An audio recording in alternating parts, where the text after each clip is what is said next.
Hi, I'm Gene, and welcome to AssessMinutes, where we take a complex assessment topic and break it down to make it easily understandable, because minutes matter.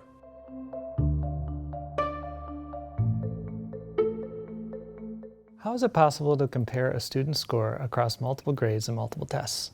I'm Adam Wise, a psychometrician, that's an assessment expert, here to explore scaled scores.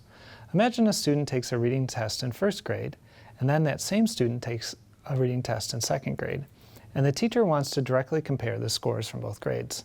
How is that possible? The answer is a scaled score and a single scale for those multiple tests the student took. A scale score is simply a number a student gets on the test that indicates their level of achievement. To get scaled scores, we convert the scores that the student got on individual items on that test to an established scale. Several tests can share the same scale, or they can have different scales. When they have the same scale, we can compare the results to each other. Let's take a look at an example. Here, we're looking at an example where we have the same scale. This would be like the unified scale that we have on our STAR assessments. Here would be an example of STAR Early Literacy. Here would be an example of STAR Reading. The STAR Early Literacy test goes from 200 to 1100, where the STAR Reading test goes from 600 to 1400. If a student got a score of 800 on those two tests, because they share a common scale, we can compare them to each other, and that 800 is designed to represent the same level of achievement. When a test has different scales, for example, the enterprise scales that we actually have on our STAR tests, we actually can't compare the scores to each other directly.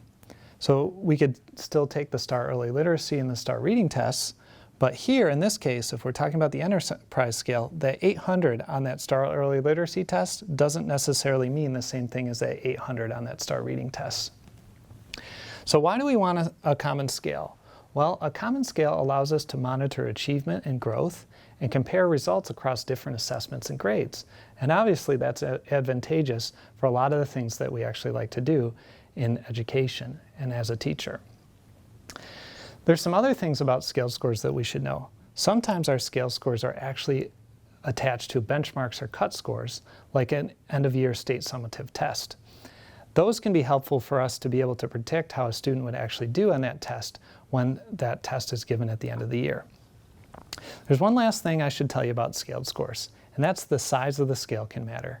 Tests with narrower scales often may offer less detail than a test with a wider scale, where you can get a more fine-grained picture of achievement. To learn more about test scores, watch other videos in our AssessMinutes series.